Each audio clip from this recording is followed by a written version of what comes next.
Before we start, like everything else, as people of faith, we thank God for being here. And of course, we'll have to invoke the Holy Spirit to guide us through our lecture and also as well through our participation.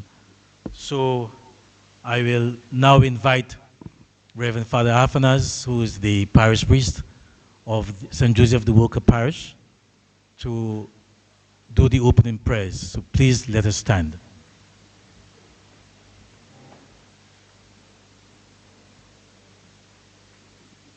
Let us pray. In the name of the Father, and of the Son, and of the Holy Spirit. When Jesus walked on earth, he taught us God's way.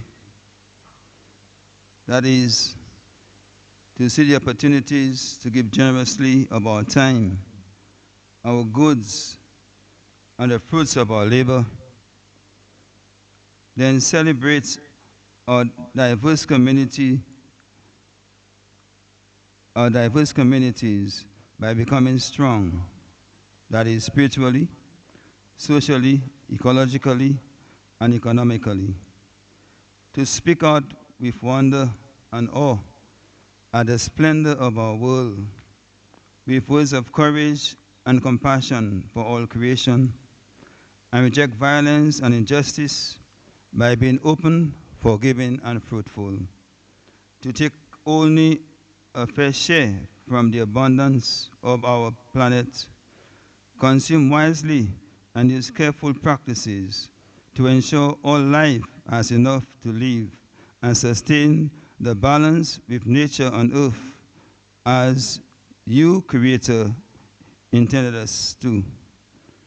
Lord, we thank you for the first of these 6 lecture series, which focuses on the role of religion in sustainable development. We thank you for the opportunity of being gathered as a community, open to learning, open to the diverse ways of responding to a global crisis in terms of caring for our planet, the challenge of unemployment, the challenge of global warming, the challenge of so many seeking new ways to sustain themselves. Bless, we pray today, our lecturer, Archbishop Gabriel Malzaire. Bless the director, Deacon David Popo, who has worked hard with his staff to organize this day. Bless all of us gathered. Give us open hearts, minds, and spirits, that today's lecture will help us to be more aware of our role as church in sustainable development. May we recognize every gift God has given to us is to be used for His honor and glory, for caring for each other, caring for the earth, and ensuring that we keep for the future an environment. We keep for the future an environment and a place called planet Earth, where people can live together, preserving and promoting practices that will help sustain us and our planet for many years to come. We ask this through Christ our Lord. Amen.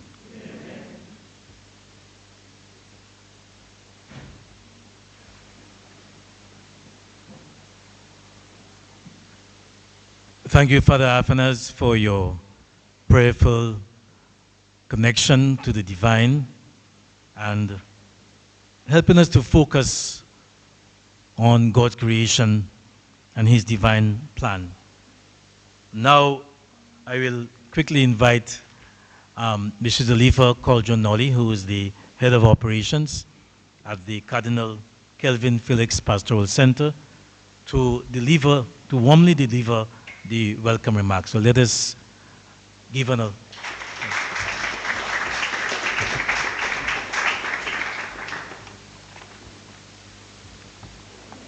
Your Grace, Archbishop Gabriel Malzaire, Metropolitan Archbishop of Castries, Reverend Deacon David Popo, and staff of the Archdiocesan Pastoral Center, Reverend Father Athanase Joseph, Parish Priest of St. Joseph the Worker, Grosili, other members of the clergy and religious organizations, students, teachers, esteemed guests, both here and virtually, good morning and welcome.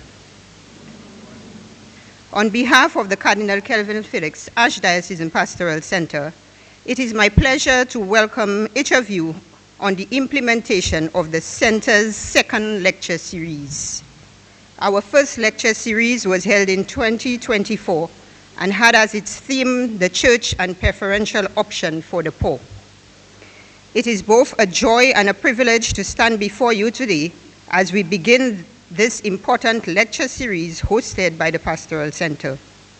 I am Alifa Koljanoli, person with responsibility for operations and hospitality services at the Pastoral Center.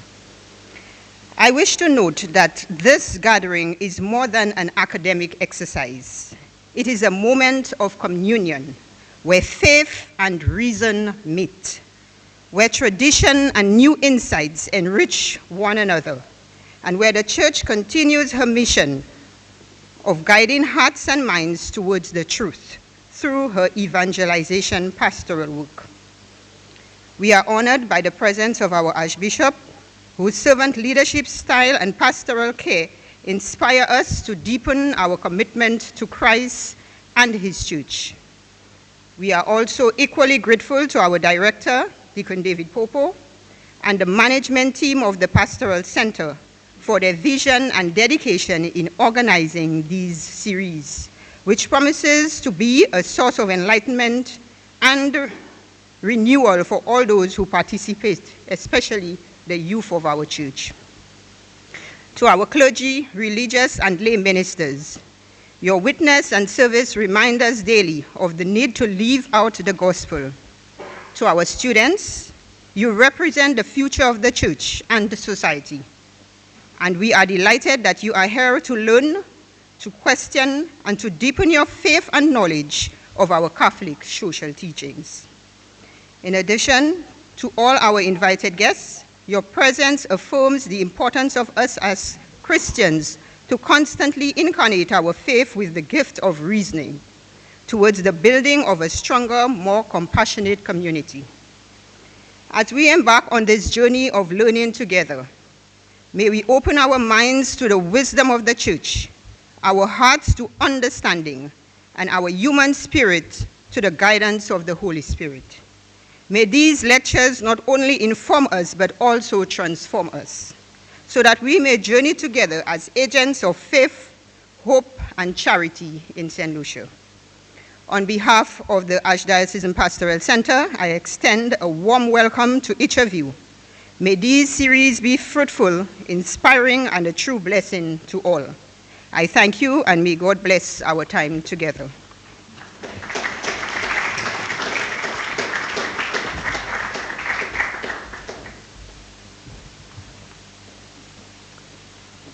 Well, thank you very much, Alifa, for the welcome remarks, and I'm sure each of you would feel very welcome to the Pastoral Center. And we hope to see especially the younger ones here more often in terms of the participating in the work of the Pastoral Center under the direction of Archbishop Gabriel Malzaire. According to the agenda, what I will do now is simply to give a background to the lecture series, and then thereafter to invite Deacon Harvey, who will introduce the Archbishop before he starts his lecture. This second lecture series by the Cardinal Kelvin Felix Archdiocesan Pastoral Center on faith, creation, and science is one of the many conversations inspired by the encyclical letter, and I'm sure most of you have heard it, Laudato Si, Laudato Si, of the late Pope Francis on care for our common home, in which St. Lucia and the wider Caribbean is part of that common home. And also the development and implementation of the Center's Green Plan. The well-known eco-theologian Reverend Thomas Kofi Antwi, asserts that it has generally been observed that religious life and the Earth's ecology are inextricably linked and organically related. Moreover, as such, every human activity affects the Earth, be it political, social, economic, cultural, or religious.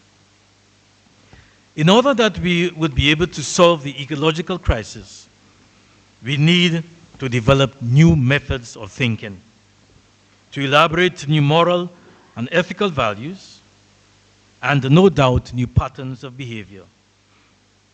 He continues, we need new social, moral, scientific, religious, and ecological concepts, which should be determined by new conditions for the life of humans today and in the future, unquote.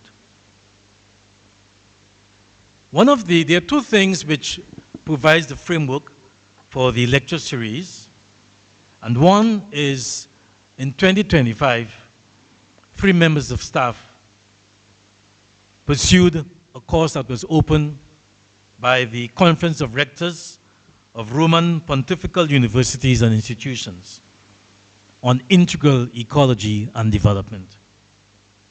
And that was under the framework of Archbishop Gabriel Malzaire's vision and mission, what is deemed as the Archdiocesan Pastoral Strategic Plan, which is a 5-year plan. One of the components of that plan is to ensure that there can be a greater nexus between the role of the church in evangelization and, of course, understanding that the whole of creation belongs to God. That has been muted by the Evangelization Commission, one of the many entities in the Archdiocese to promote the vision and mission established collaboratively with the Archbishop, with the entire members of clergy, religious, lay ministers, commissions, and the wider church. According to Pope Francis, and he says, who was very dear to many of us, to my heart, as one who has been involved in sustainable development in my former life. He says, the urgent challenge to protect our common home includes a concern to bring the whole human family together to seek a sustainable and integral development. For we know that things can change. The Creator does not abandon us. He never forsakes his loving plan or repents of having created us. Humanity still has the ability to work together in building our common home. He recognizes and encourages and thanks all those striving in countless ways to guarantee the protection of our home, which we share. Particular appreciation is owed to those who tirelessly seek to resolve the tragic effects of environmental degradation, like for now, we have all the wars, as you know, in the Middle East, etc. And you could imagine the implications for Mother Earth. And those who tirelessly seek to resolve this degradation on the lives of especially the poor. He asserts, young people demand change. They wonder how anyone who claimed to be building a better future without thinking of the environmental crisis and the sufferings of the excluded. He refers to St. Francis of Assisi, who has helped us to see that an integral ecology calls for openness to categories which transcend the language of mathematics and biology and take us to the heart of what it is to be human. Just as happens when you fall in love, those of us who fall in love with someone. Whenever he could gaze at the sun, St. Francis says, the moon, or the smallest of animals, he burst into song, drawing all creatures into his praise. So that's a man of love or woman of love.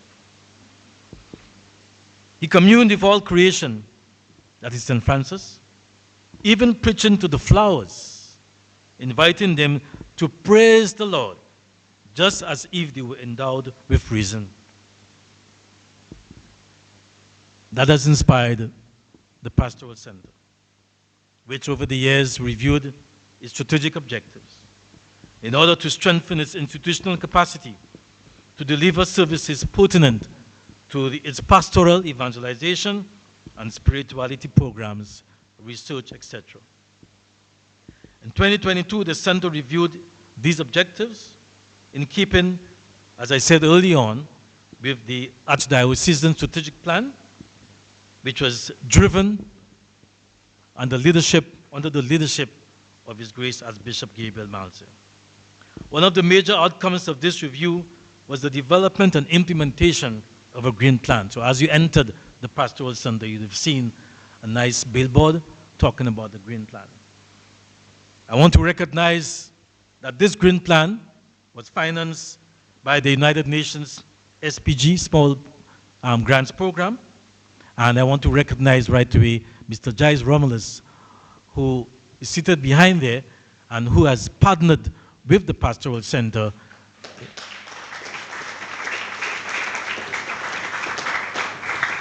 financing and technical support under the first phase of the Green Plan. The first phase, some of the key aspects of the first phase included agribusiness planning, energy conservation, water conservation, and training of young persons in agribusiness. Finally, I just want to again thank Giles, Mr. Romulus, and his team for entering into a second phase in terms of the Green Plan at the Pastoral Center to really ground, to incarnate, as it were, the Church's vision in terms of taking care of our common home. We are now about to receive a planning grant for us to move ahead to design that second phase, which will comprise the establishment of an aquaponics to promote sustainable, energy efficient, and solarized aquaponics from farm with rainwater. There'll be training, production, the development of community outreach, the monitoring of our farm operations, etc. And it is our sincere hope that once more we can reach out, especially to our young agribusiness entrepreneurs, and also as well the wider diocese, all the parishes, to be involved in what the Pastoral Center is endeavoring. With that background, it's my pleasure, brothers and sisters, our eminent guest, to ask Deacon Robert Harvey to formally introduce our Archbishop. So let's welcome Deacon Harvey to the podium.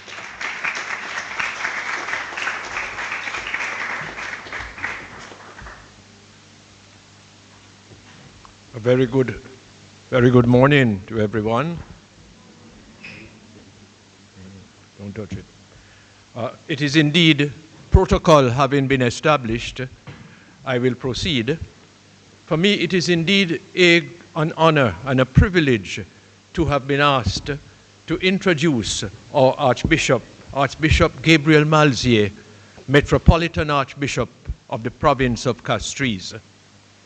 As I pondered over this opportunity, my mind went back to the year 1974, when I was given a similar opportunity to introduce the first native Archbishop of this island, Archbishop Patrick Webster, OSB, to the first graduation exercise at the St. Lucia A-Level College.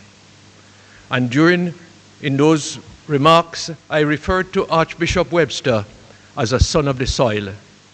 Today, I have great pleasure in transferring that epithet to our beloved Archbishop Gabriel Malzaire, son of the soil, born in the district of Monrepo, and to our credit, he leads the Catholic Church as our chief shepherd today. Archbishop Malzaire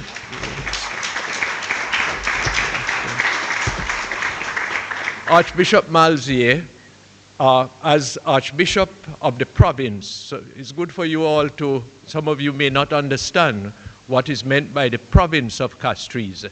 The province of Castries encompasses not only Castries, but 4 other dioceses in the Eastern Caribbean. It is, you have the Diocese of St. Kitts, it's called St. John Basseterre, the Leeward Islands. You have the Diocese of Roseau, Dominica, the Diocese of Kingstown, St. Vincent, the Diocese of St. George's in Grenada, and the Archdiocese of Castries. Each of these dioceses have a bishop who has full jurisdiction over his territory. But the Archbishop, the Metropolitan, is expected to play a coordinating role, encouraging common activities among the bishops of the region. And our Archbishop, in his experience, has had a lot of scope for that, because during the time he has been a bishop over the last 23 years, his fellow bishops elected him 3 times to be president of the Antilles Episcopal Conference, a singular honor for our St. Lucian people. He's no stranger to that role. As I pondered, and I love to study my bishops, by the way, it's one of my particular pet areas. As I studied Archbishop Malzaire's administration here, I recognize that he has focused on the teaching role of the bishop. You know, the bishop has a 3-fold role: to teach, to lead, and to sanctify. But in the teaching role, he's conscious of the challenges which confront this society. And foremost among them of late is the challenge of crime and violence and the almost daily homicides.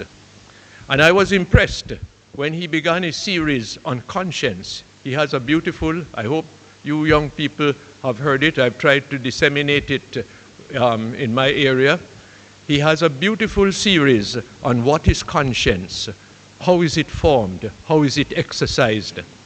And indeed, our young men at risk have lost the sense of conscience, if they ever had it, many of them. And it is to our Archbishop's credit that he's concerned about teaching and reviving the knowledge and consciousness of that gift of God to distinguish right and wrong, so as to nurture and to create a more harmonious society. The second area of teaching I have detected relates to the environment. We are all plagued yearly with hurricanes, storms, drought, and there's untold damage and destruction in our region.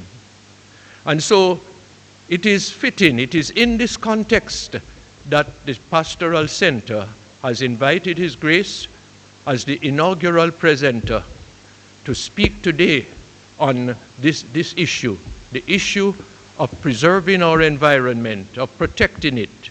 It is our common home, of encouraging our people to practice habits of cleanliness and care, and in agriculture to seek to build self-sufficiency of our people. Your Grace, I have great pleasure then in presenting you to this youthful audience, and I want you to give him that welcome, which will be outstanding.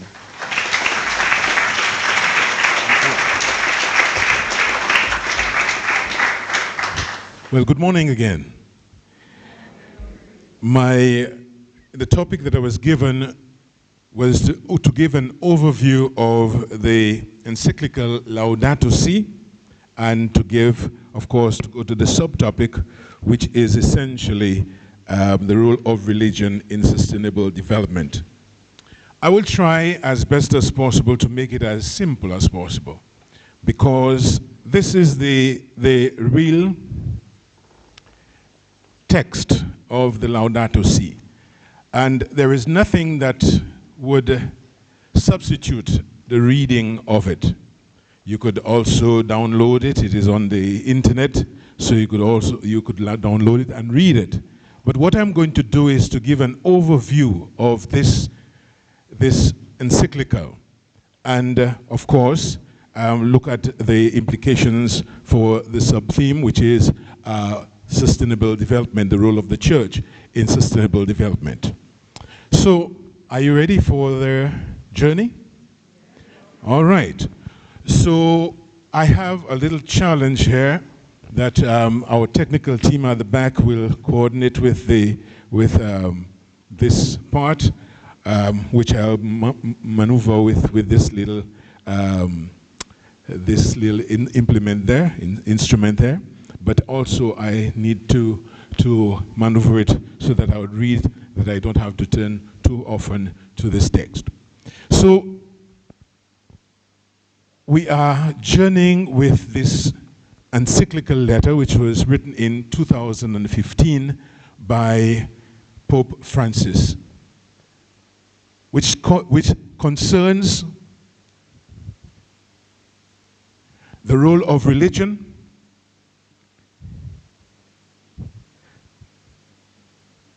in sustainable development. And of course, today we have the date of today. So what are we really looking at? First of all, what we're embarking on this morning is not just an environmental topic. It's not just to learn about the environment. It is a deeply spiritual, it's a moral, and also practical. I will try as best as possible to make it as practical as possible. I think that coordination will be a little difficult, so what I'll do is that I will concentrate on this, okay? Right, so Pope Francis says to us that nothing in this world is indifferent to us. There's nothing that occurs in our world today that does not concern us, because we are part of a bigger picture. The bigger picture that we are part of is the world itself. We are only one little speck in that scheme. And then we have to realize that when we read this text of Laudato Si, what we will discover is that it speaks to our lives, it speaks to our nation, and it speaks to our responsibility before God. From the very start, it takes what we would call a theological dimension. It is not only social, it's not also only economic, but it gives us an integral perspective that we have to consider every aspect of who we are. Now we are welcoming our college young men. Welcome. So let us reflect.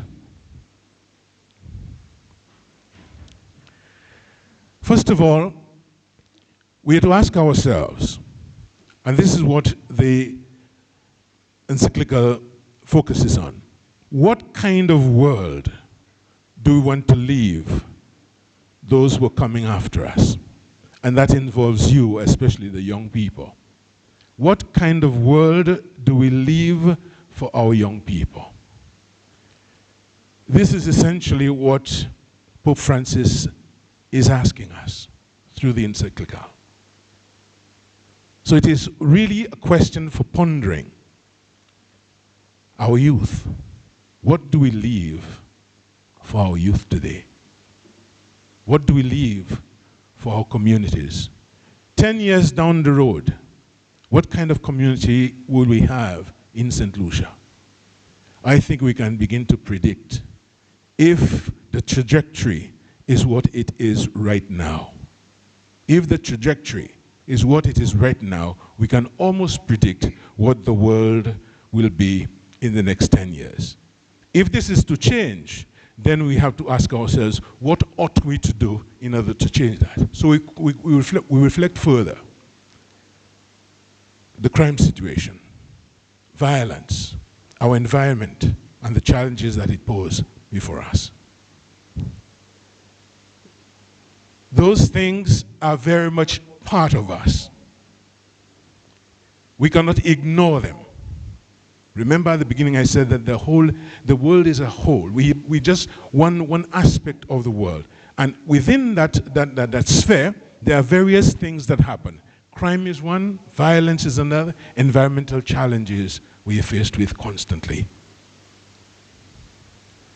So therefore, we're not dealing with something that is merely theoretical. So our discussion this morning is not simply theoretical. It is something that is very practical, very real, and very urgent.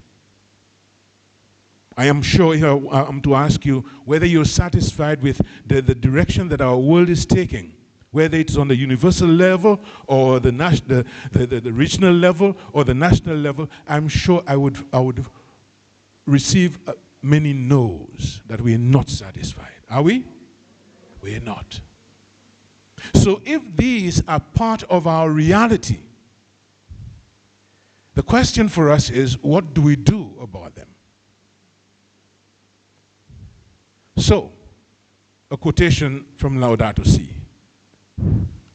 Or not a quotation, but it tells us that it places this question, the original question, what kind of world do we want to live? It places this question at the heart of our moral responsibility. We cannot hide away from the reality. We are part of it. It is part of us. So, what really is Laudato Si? As I said in the beginning, that it is an encyclical. So what is an encyclical? An encyclical letter. The word encyclical itself explains it. That means it is to be circulated to the general public of the world, to the bishops, to the priests, to the religious, to the faithful. Encyclical. And this one, Laudato Si, was published in 2015. Now, what does it mean? It means, praise be to you, my Lord. Actually, the word Laudato Si is really a shortened version. The actual wording is Laudato Si mi Signore. If I'm correct, yes. Yes, Laudato Si mi Signore. That means, praise be to you, my Lord. Now, in every encyclical that is written, the name of the encyclical takes the first phrase of the text. So, this encyclical begins with Laudato Si mi Signore. Praise be to you, my Lord. Every encyclical begins that way. For example, we have others like Popularum Progressio. It is the, what is it? Development of peoples. It begins that way. So every encyclical begins with the first phrase of the text. Okay? So this one is Laudato Si mi Signore, but we shorten it as Laudato Si. It means, praise be to you, my Lord. And what it deals with is looking at our world, the care that we have for our world, which we share in common. That's basically the emphasis of Laudato Si. Care for our common home, or the lack thereof. Care for our common home. What does it address? It addresses environmental, social, and spiritual crises. And you see, I underline and highlight the word, what's the last word I used there? Together. Not in isolation. That this is what the encyclical seeks to do. To help us, or to conscientize us, to help us gain consciousness of the necessity of changing this world. And if it is to be changed, it has to be done together, not in isolation. And we will understand why, Pope Francis is really the proponent, the major proponent of the whole understanding of synodality, why the church has to be built together. All right? So, furthermore, from the 139th paragraph of Laudato Si, the Pope tells us, we are faced not with two separate crises, one which is environmental and the other which is social, but rather one complex crisis. The world is a complex place. What we experience and we encounter as a people, it's a complex crisis that we, all of us, are involved in to solve. So we cannot pass the buck. We have various gifts. We have various responsibilities. Some are leaders, some are professionals, some are technocrats, some are students, some are whatever you are. But each of us has a role in the development and in the changing of the trajectory in the world, in addressing, the world as our common home. And finally, in this section, it addresses the whole of humanity. Not just a group of people, the whole of humanity. And so we proceed by asking ourselves, which takes us to our sub-theme, the sustainable development. What is sustainable development? How do we say that any kind of development is sustainable? What does it mean? Sustainable development, put very simply, is safeguarding the future while addressing present need.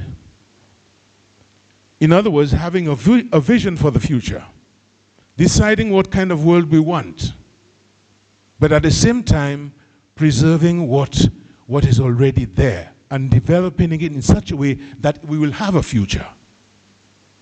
Otherwise, if we do not work on the present, then we cannot have a future. We must work on the present so that what we do in the future will be sustainable, that it will benefit those who are coming, like you are. Well, not like me, because I'm on my way out, but like you who are coming, okay? So then it tells us, as the Pope warns us against very shallow approaches. Everybody wants to make shortcuts today. Isn't that so?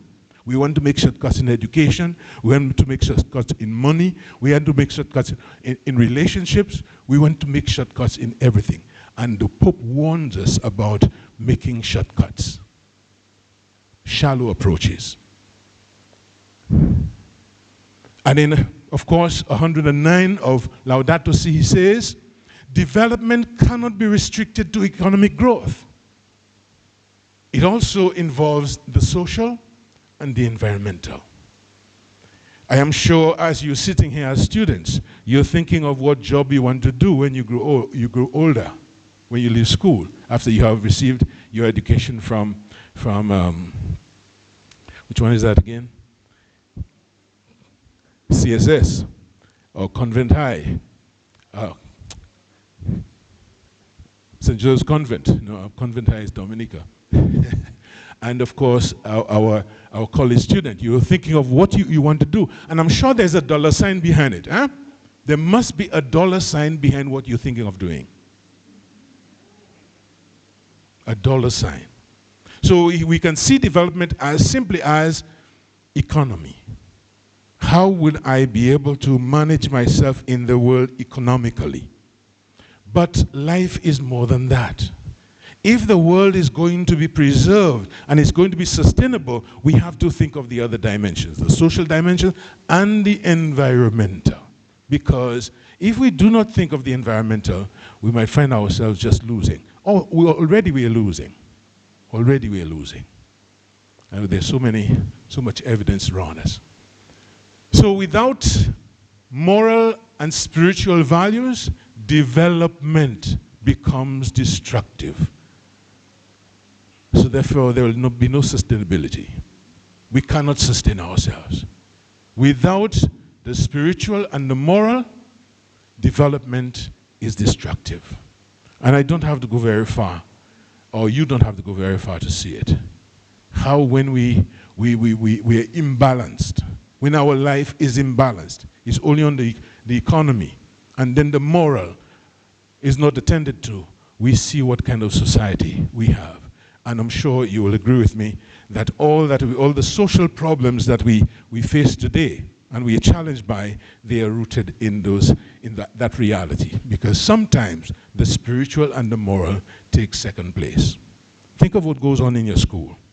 How much religious education, how much interest there is to know about God or to encounter God and see Him as part of our modus operandi. So we see what happens. We proceed. So what is the crisis that we face? What are they? Environmental damage. We repeat that. Crime, violence, inequality. And as I say, we do not have to go far to see that. The inequalities that exist between male and female, between rich and poor, between, religious and non-religious, all kinds of inequalities. And of course, in St. Lucia, we experience all these things on a daily basis, as I have just explained. And Pope Francis tells us in Laudato Si 22 that he speaks of this throwaway culture, that our culture, when it becomes one-sided, it becomes what we call utilitarian. We value things only insofar as we can use them. When they are of no use to us, we discard them. It happens in marriage. It happens in all kinds of relationships. It happens in education. It happens among our elderly. When they are not able, we put them in a corner. Isn't that so? He talks about the throwaway culture, where both things and people are discarded. That's very often the mindset of the communist culture. It is very utilitarian. If you're not, you're no longer valuable, you're no longer productive, you're discarded. So that we have to be mindful of. And this is not just an ecological crisis. It is a crisis of the human heart. Crises such as these, brothers and sisters, they begin in the heart because they begin with attitudes and dispositions, philosophies and perspectives. So our dear Pope Francis is guarding us against those realities. These are the crises, he says, that we experience today. So, as our brother Reverend Popo indicated, that the integral ecology is one of the main focus of the Laudato Si, to help us to see how we understand life in an integral way, not simply economic or social or religious by itself, but seeing everything is connected. So what is this integral ecology? So the key idea, as has been pointed by our brother, the key idea of Laudato Si is to promote an ecology that is integral, that is not one-sided. But what is it about? It means that every single thing is connected. Every single person is connected with another one. Just think of the food chain. How many of you ate bread this morning? Let me see the hands. Before that bread gets on the table, do you know the number of passages it takes before it gets on the table? You know, it comes from a farm. The grain has to be harvested by people, by a machine. Then it goes to the factory. It is ground, and then it becomes flour, whether it is integrated flour or white flour, whatever it is, It goes through the factory, and then it is exported. It goes on a ship or I don't think it's a plane, but it's on a ship. It comes here. And it goes to a store. It employs a whole group set of people to sell in the retailer shop. And then you go to the store to buy the flour. Then you go, you come, you take it home, or you go to the bakery to collect it, or you make your own bread. Now you have to send it into an oven, to heat it up. And that is gas being used, And now we have gas problems in the Middle East, And that it will be very expensive to make bread right now, So before we can take a morsel of food, of bread, and bite it, the number of people who have been involved in making that bread. I'm just using this example to talk about the connectedness of everything. Now, bread is just one example. We can take anything and see the connectedness. So the integrated model that our Pope wants us to capture is the fact that each of us, we will recognize how much we depend on each other. Right. So therefore, when there are, or there is in our society, people who are crying, the poor people who are crying, and the earth that is crying because of maybe indiscriminate harvesting, indiscriminate clearing of the forest, and if the earth is crying, the people are crying, the poor people are crying, it means that our planet as a whole is suffering. It's one reality. Just incidentally, I forgot to mention at the beginning that today is Earth Day, isn't it? Did you know that? Today is Earth Day. Care for the earth. It is our responsibility. So we cannot fix the environment. We may have all kinds of wishful thinking. We cannot fix the environment without addressing human behavior. You know, when I see, sometimes I drive down the road, I see KFC boxes all in the drains, and some guys buy beers and then they just fling the bottle out of the window, and somebody has to. I live close to a beach on Vigi. There are bins on the beach, but people still drop the garbage. Is that so? Yeah. The derelict building, the derelict things that are present among us. How many of you have been to Canada? Let me see the hands of those who have been to Canada. I mean, I'm sure you have seen how squeaky clean the streets are. Squeaky clean. But that comes with an attitude. It comes with a sense of responsibility that it is not the garbage man only to do it. It belongs to me as well, because it disturbs my face. Dirt disturbs me, the Canadians would say. And therefore, we all feel responsible, So without fixing the environment, or we cannot fix the environment if our heads are not screwed properly. We must change our attitudes, change our disposition. And sometimes you go to schools and you wonder what kind of homes those children came from. They see the dirt, and the bins are right there, but they would not lift a finger to put the thing in the bin. Attitudes. We may have all kinds of nice philosophies about what should be. It has to become practical. All right? So we move. So in that segment we say violence, greed, irresponsibility, it damages both the society and creation. We don't have to go very far to see that. All that we're experiencing today, greed, irresponsibility, they are dangers to society. And we all are responsible. We all. So, what is the biblical foundation of all that we're talking about? What does the Bible say on this? Where does the Bible stand on this? First of all, in the creation story, which is, we have two creation stories, Genesis 1 and 2. They teach us that we are stewards. We are stewards of creation.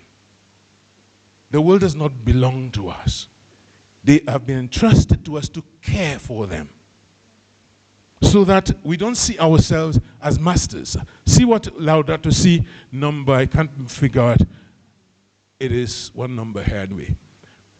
The Pope says to us, each community can take from the bounty of the earth what they need, but also has the duty to protect the earth. It is similar to the words of Mahatma Gandhi when he says that there is enough food in the world to satisfy human need, but not enough to satisfy human greed. Lots of greedy people around the world would want to take and take and take and take and live for nobody else. That's an attitude. So the world has been given to all of us to use. It doesn't belong to one person. It belongs to everybody. So then we see that we are caretakers and not owners. We must take care of this earth. We have said that in so many different ways. And finally, in that segment, we say that the misuse of creation is a moral failure. We do not often see all those aberrations that we experience in life today as moral, because we only consider morality as, some kind of, emotional infraction, maybe our disturbance of our neighbor, our cursing or this and that, but responsibility towards a common good. Remember that the world is a common good. When we violate it, we are sinning. Social sin. We are violating, we're misusing the creation. And therefore, if we look around the world today, in the Middle East and all the bombing that is going on there, that is social sin. Nothing less. It is social sin. The number of people who are dying in the process because of one person who decides, that this is what should happen. And sometimes with very, fragile reasons. But anyway, we're not getting there. All right. What's the role of religion in that role? So we have looked at the biblical dimension. What about religion? What does religion present to us? It says religion really provides the moral direction and accountability. If we are religious people, we have a relationship with God, it should provide for us a moral compass. Give us a way of thinking, a way of acting, which is different from others. So it tells us in Laudato Si number 62 that science and religion can enter into an intense dialogue which will be fruitful to both. Science and religion are both very important. Let's look at the world as that gift of God. Science helps us to unravel the world, to understand the world, to know the world. And we need to know the world in order to apply our sense of responsibility towards it. And of course, today we have reached up to the level of AI. We have the internet, even the fact that I'm speaking through a mic right now. You can hear me clearly and you can see what I'm presenting. All these are developments that have happened over the years. 20, 30 years ago, I couldn't do this. So science is necessary. It helps us to unravel the world, which is a great gift of God. But at the same time, we have to use those things responsibly so that they enhance us. They make us better human beings. I could not even begin to live without a phone, without an iPhone right now. Can you imagine the bishop, huh? Everything I have, all my program is there. The same thing that I have here is on my computer, and everything is synchronized. So I can lay in my bed and prepare a homily on my phone.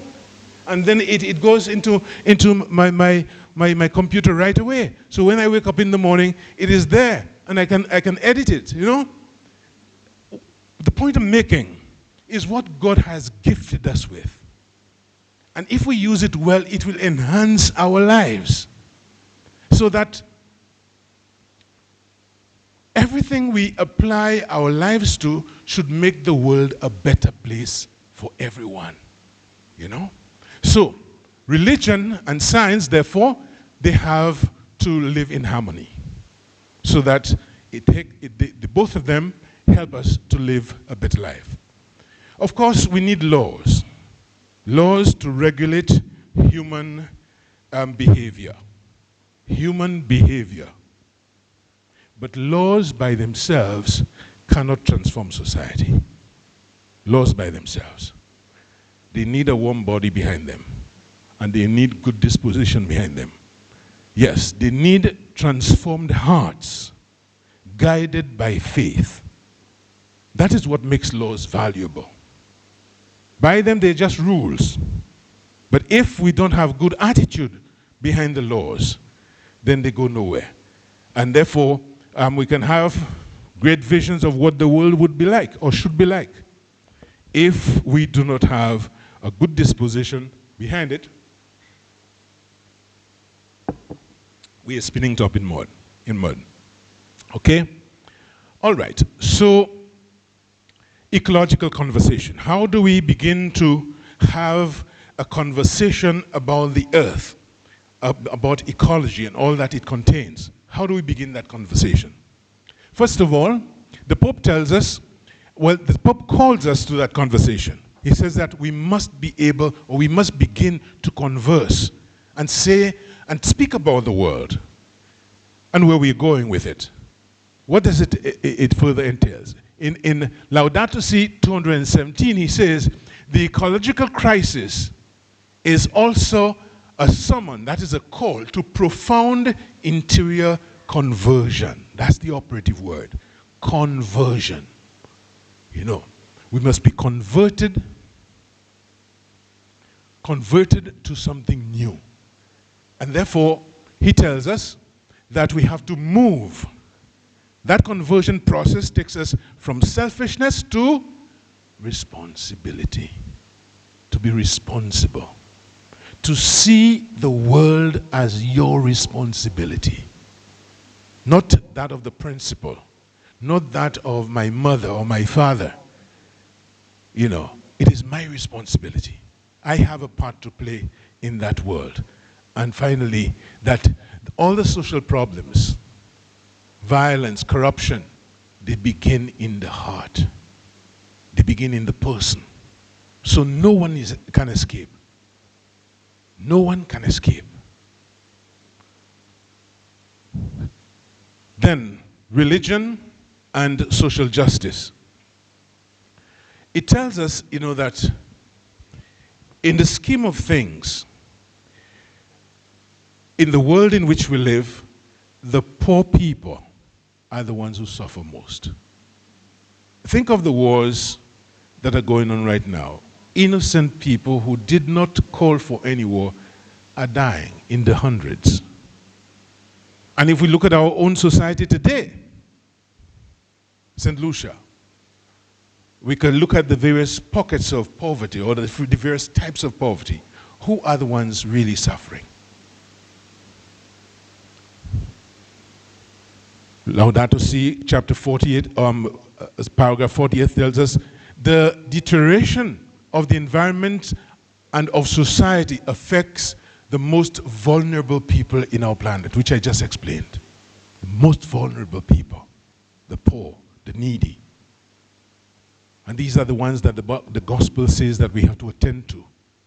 And crime, of course, we cannot not speak about crime. It deeply impacts the vulnerable communities. We just look around us in St. Lucia. Sustainability must include justice and solidarity. We must think of the other, especially the little ones. Now, this has always been the task of the church, the task of humanity. The reason why Jesus seemed to have attended more to the poor than anyone else, because of justice. There is no reason, absolutely no reason, why someone in any society, especially affluent society, should go to bed hungry. There's no logical reason. But it happens, huh? Isn't that so? It happens.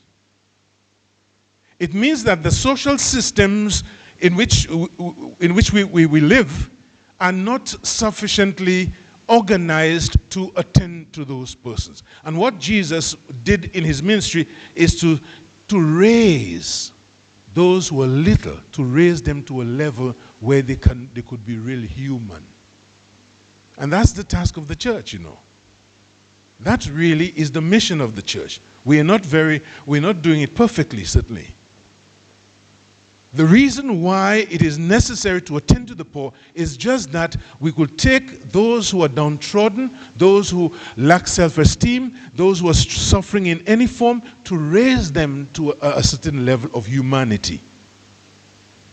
That's what we do. That's what the mission is about. And it could be on the spiritual level, it can be on the social level, it can be on the economic level. You see. So, if we are to have a sustainable society, it must address justice, it must address solidarity. Solidarity meaning, how do we feel the pain of the ones who suffer? How do we address the pain of those who suffer? Now, none of us is doing it perfectly well. I am challenged with it all the time. I mean, you go down the streets and somebody begs you. How do you respond to it? Sometimes, it can feel like a nuisance, you know? But Jesus had to deal with it. And throughout the ages, the church has always had to deal with poor people. But we cannot think of integral development without it. What about the human institutions? The institutions that we belong to. The institutions that we belong to, whether it is church or state or whatever it is. What ought we to do? Yes, the institutions, they must be renewed. And institutions will not be renewed until persons are renewed. Whether it is family life, whether it is the social structures, whether it is the government, whatever it is, schools, these are the institutions that we belong to. They need renewal. And the Pope says in Laudato Si 43 that the quality of life and the breakdown of society are closely related.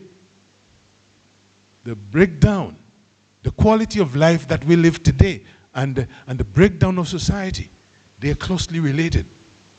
So we don't have to go across the shores to explain our social reality. We see it all the time.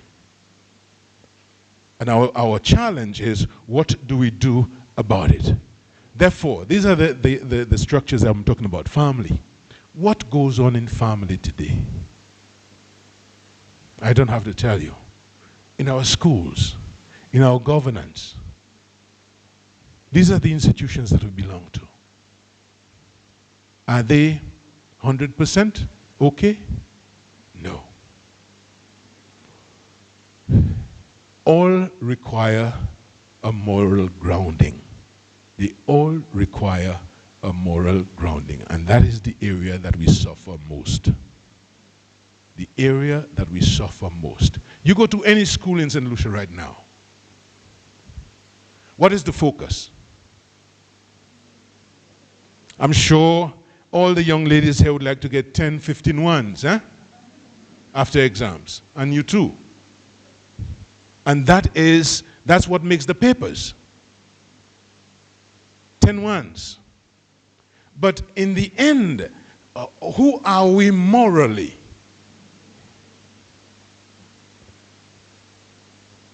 How are we seeing this bigger world that we have to change? And sometimes we may see as, oh, I'm just only one person. I can't make much of a difference. I have to, to gain for myself. I have to make a name for myself. And we see everything from a personal point of view. And if every single person sees things from a personal point of view, what kind of world that we have except a selfish world? That's what it is right now. All right? So, then, our youth.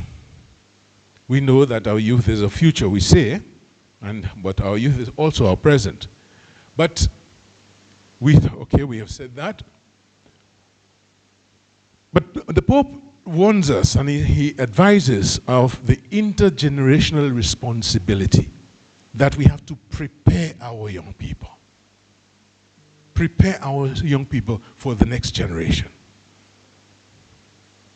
The intergenerational responsibility. So it challenges the whole area of parenting, mentoring, examples, models. Therefore, in Laudato Si 159, he says to us, the notion of the common good also extends to future generations. Common good. So the common good is not only to be seen, what is common to us right now, but what will it be down the road, 10 years from now? How do we train a society to deal with that? And then, of course, when youth are lost, the nation loses its future. Youth, young people, you are it. All right? If you are lost, our future is lost. So the reason for you being here today is of paramount importance, or to gain a consciousness of the truth of this. Then, of course, this year we designated as a year of men, and I just thought that I should put that in here. The question of the necessity for strong families and the essential nature of strong families. And in that regard, the men have a very important role to play. So the family is the basic cell of society, as our Holy Father tells us. I mean, of course, these are not new to you. And the father's role must be central. Of course, again, this is not new to you. But when the foundation when that foundation is weak, when that foundation where the presence of the father in the community, in the family is weak, our society is weak. We have, of course, in our society, we have survived. And of course, in fact, I remember writing an article in praise of the single-parent family. And I was, praising, the mammoth work that sometimes single mothers do. And we to praise that. It's not that we are to down it at all. But it is also important for us to look at the importance of fathers and why the situation is what it is in our society today. I mean, the truth of the matter in terms of our statistics is that more than 80%, maybe 90% of our children born in St. Lucia are born out of wedlock. That's the truth. These are the realities. So in light of this, how do we see the development that needs to take place in our society in a wholesome and integral way? that it ought to do, and to see the function of the fathers in that regard. Then, of course, religion. How is religion superimposed? I use that word because sometimes this is how it operates. It's not necessarily something that is part of us. We see it as something that is superimposed. Faith must lead to action. It's not something that we just live because it is a nice thing to do. It must take us to action. And this is what Pope Francis tells us in 214 of Laudato Si. All Christian communities have an important role to play in the ecological education. And how do they do that? We do that by educating, by advocating, by mobilizing, by praying. Important aspects. We're coming to the end. Peace and responsibility. God, or peace, is the gift of God to the earth, all of us. God wants us to be peaceful. And the Pope in 91 of Laudato Si, it reminds us that everything is connected. We have said that before, that everything is connected. I use the bread scenario to help us realize the connectedness of nature. And of course, therefore, crime as we experience it today is a disruption in the harmony that should be replaced by peace. It is a disruption. When crime happens in our society, everyone is affected. We ought to become instruments of peace. This is a great commodity in the world today that is needed. Peace not only in our society, but peace around the world. So, the personal responsibility towards all this, each person matters.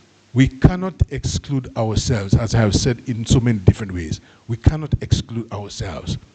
All of us are part of the whole story. So human beings, while capable of the worst, are also capable of rising above themselves. We have the ability to make that difference. Sometimes when we look at the negative sides of life, we see as if everything is not happening in the way that they ought to.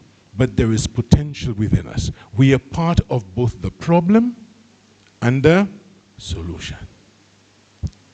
We are part of the problem and of the solution. And I quoted Martin Luther King Jr.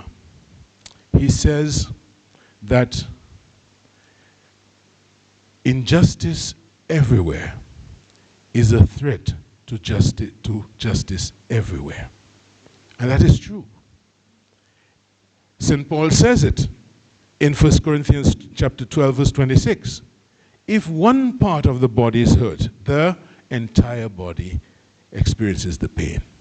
That's what Martin Luther King is saying in his word. Injustice anywhere is a threat to justice everywhere. That means the sin of our forefathers, of our parents, of our friends, they have an effect on us. So, everything is connected.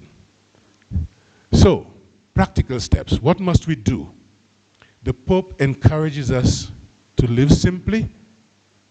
That it means that small actions, things that we can do, can make a difference. We are never too poor to give. We are never too rich or to receive. All right? To strengthen families, support the youth, live responsibly, and pray constantly. These are the practical things that we ought to have a sustainable development. Strengthen families, support youth, live responsibly, and pray constantly.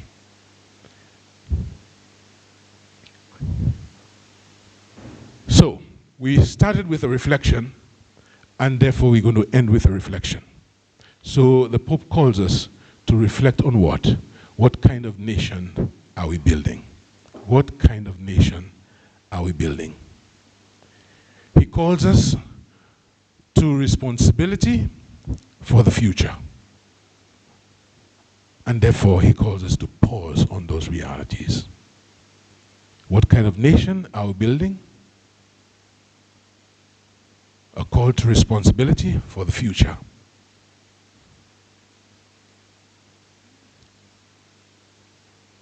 So Laudato Si, really, it's a call to conversion. We require a new and universal solidarity. That means a people who begin to care for each other, care for the earth. Responsibility. We cannot exclude ourselves. And therefore, religion is essential in shaping that reality. Without religion, without spirituality, development becomes empty. The future, therefore, depends on us, on you, and on me. So, Pope invites us to pray for our nation, for our youth, for our families, and for peace. And he says to us, let us sing as we go. May our struggles and our concerns for this planet never take away the joy of our hope. In Laudato Si 2:44. Amen.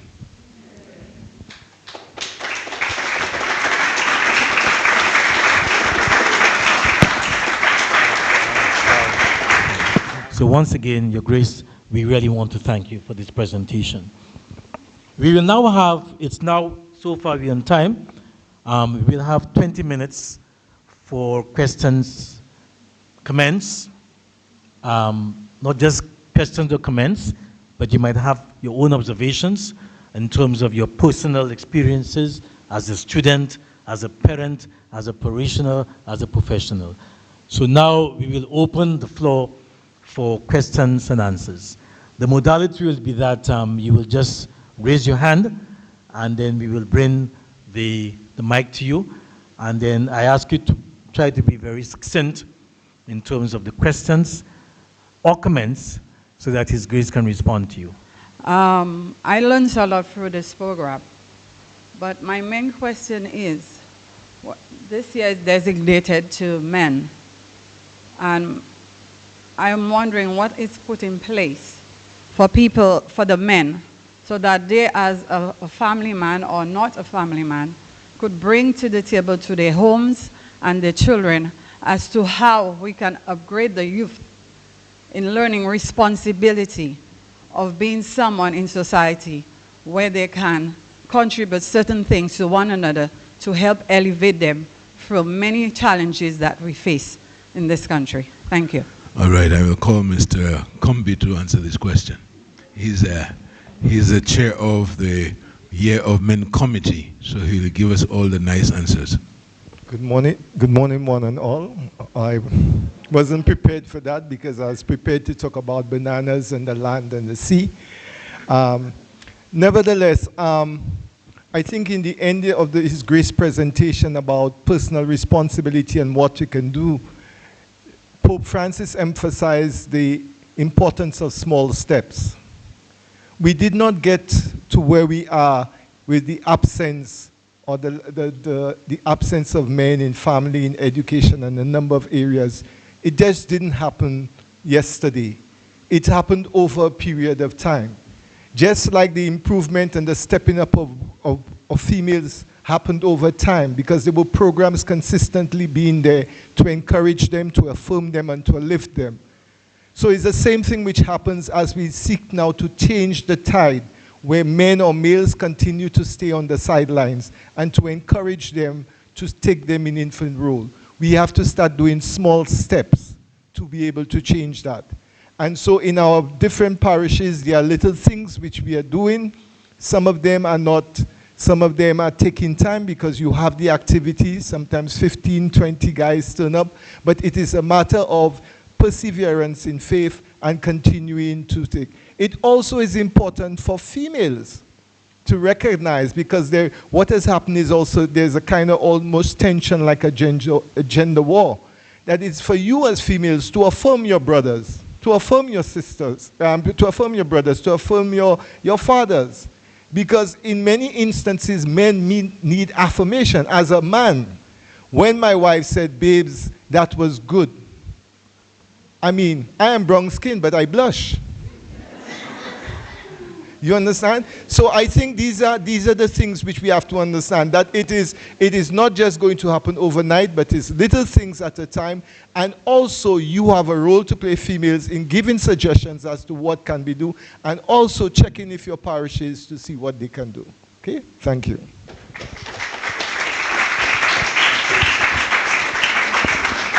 Okay, so good afternoon, everyone.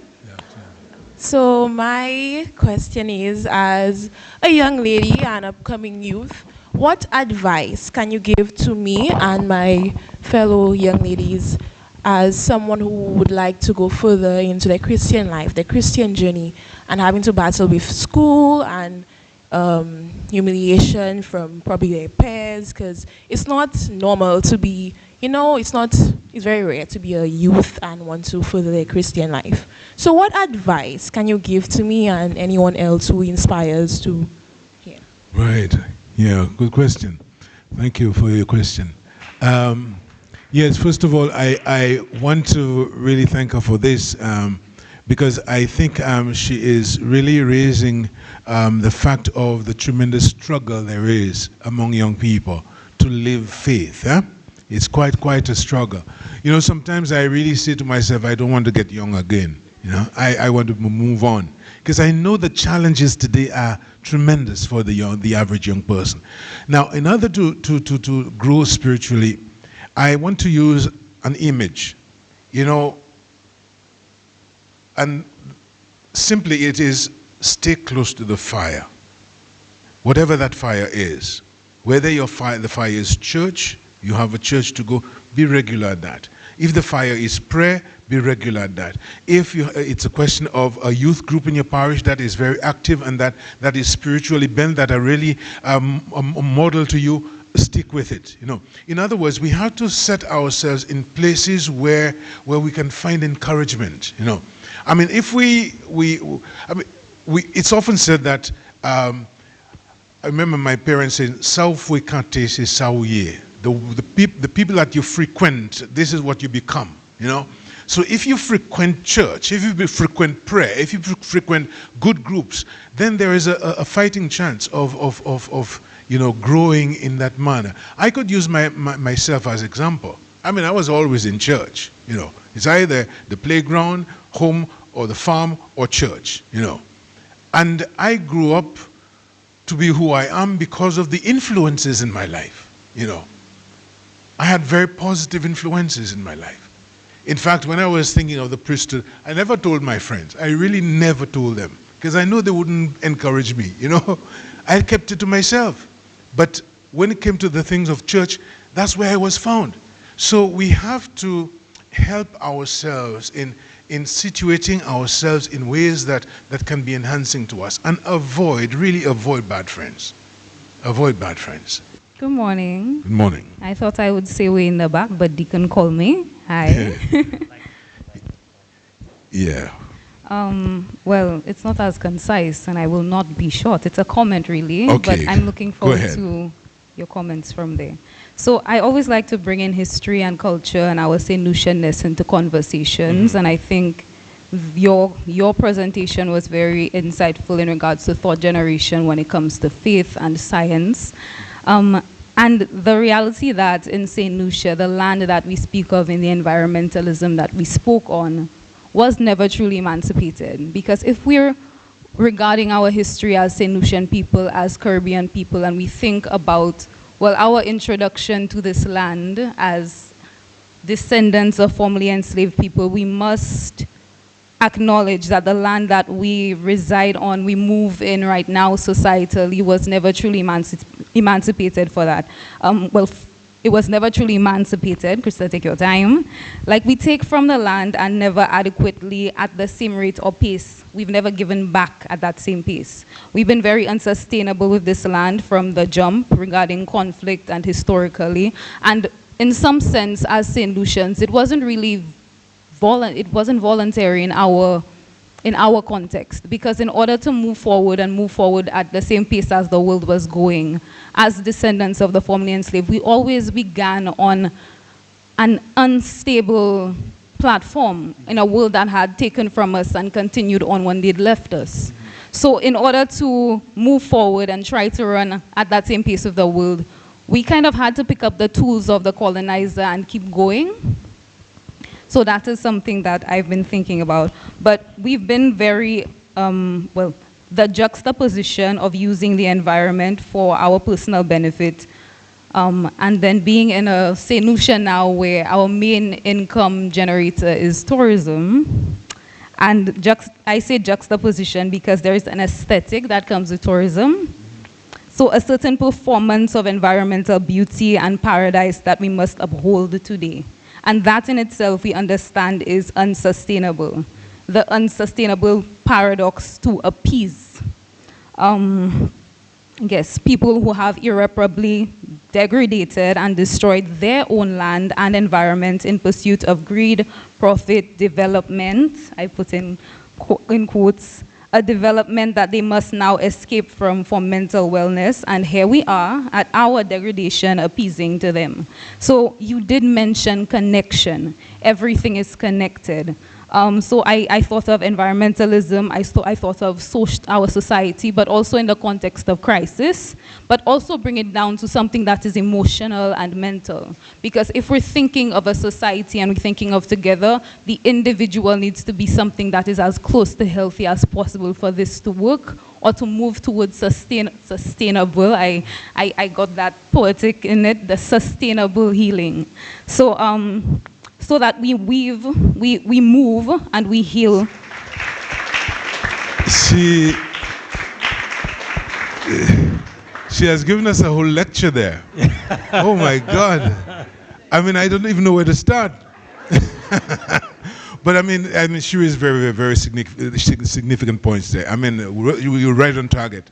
I mean, what I deduced from what you're saying was that, I mean, we have to see things historically as well. Where we came from, where we are right now. But the part that I thought of responding to is that, I mean, we have to understand our history, but we have come to a certain age. And it is not that we have to make excuses for our past, or we are where we are right now. And we're dealing with a world with all the components and all the responsibilities that we have. The question is, how do we move forward with what we have to something better? That's the challenge. Not forgetting our past, not forgetting our history, but using those histories to help us to become better human beings and creating a world that is better. I see your hand up, Marilyn. You want to add something significant to that? Yeah. Good afternoon, everyone. Bon après-midi, tout le monde. Yeah. I mean, we have some serious problems with garbage and garbage disposal in St. Lucia. I live on the road to Monjiro, between walking from where Mr. Compton used to live, his family lives, to the end of the Monjiro Gap. And along that area, there are all kinds of things being dropped there. All kinds, fridges, mattresses, computers, washing machines, all kinds of things. And it's a serious problem. His Grace spoke a lot about keeping the environment clean and so on. And I'm wondering how this teaching can be incorporated in our Sunday sermons to alert people, because Laudato Si is not being brought up at all within our, and if we want to educate, because say for example we are preaching to the converted? What happens to other persons who are in church on a daily basis, who do not hear anything about this? It's just left within the confines of this room. And I wish that something more could be done with all what that rich source and information that His Grace has been sharing with us, that other people can hear about it. Our farmers, our truck drivers, a lot of them, they just dump things anywhere. Where are our truck drivers? How do we reach out to the Bus Drivers Association? How do we reach out to those persons who are concerned, who do a lot of the mess about the place? Where is church leading us? Is it just within the confines of the structure of the church? Or how do we go out to reach our people? I wish something more could happen, Your Grace. Well, I'll give that to the Integral Human Development Commission, okay? So speak to your Human Development Commission. No, but I'm joking about it. But yeah, I mean, these are serious issues now that we have to find a way. We have to find a way of communicating those things, because very often when those nice encyclicals are written, they just remain on the shelf, and they are delivered to educated people like you, and so on, and nice, pleasant people like you, and then the rest of the people. So we have to find a way of disseminating that information. But I would challenge the Integral Human Development Commission, which you belong to really take that up, just as you're doing with the how you call that, social teachings, to put it in kind of manageable form and present it. Because right now we have most of our teachings are by WhatsApp and those kinds of things. To make a little presentation, and maybe right now the men are doing 2 minutes presentations to speak to the men. We have to do more of that. So we have to bring the Laudato Si in small nuggets, so that it could be disseminated. So we have to find a way. Yeah. Yes, our sister. Good afternoon, everyone. My name is Maribel, and I attend the St. Joseph's Convent. I just wanted to comment on what my peer said. It's kind of directed to the youth. So basically what she said something about it being sort of hard to be a young Christian, dealing with peer pressure, wanting to be cool, wanting to fit into everyone. So I just wanted to say that I believe that being a Christian is a choice, and the road to Jesus is very narrow. So, you just have to keep your head on straight, stay focused, and know what you want for your life, your beliefs, your morals, to know, because there will be bad around you, there will be things pulling you, like you would hear things, see things that may not be of what you know and believe in, but you must just stay strong and know that God is the only way, the right way, and yeah. Thank you. Yes, you have said everything right. I don't have to comment. Be positive. Look at the future, because whether we jump high or low is that we're going ahead, but it's how are we going to do it? Let us do it. Remember, I emphasized together. We can. And one of the quotes that I had there is that, there are lots of negative things we can find about the world, but we have the power to make that change. If we set our nose to the grindstone, we will get it there. Thank you. This gathering is more than an academic exercise. The Cardinal Kelvin Felix Archdiocesan Pastoral Center presents the Faith and Science series. We cannot fix the environment without addressing human behavior. In the world in which we live, the poor people are the ones who suffer most. Challenging times demand the best of humanity and the involvement of all sectors of our society. What advice can you give to me and my fellow young ladies? Yeah, good question. Join us as we embark on a journey to discover how faith and science can work together for the people and the planet. We need new social, moral, scientific, religious, and ecological concepts.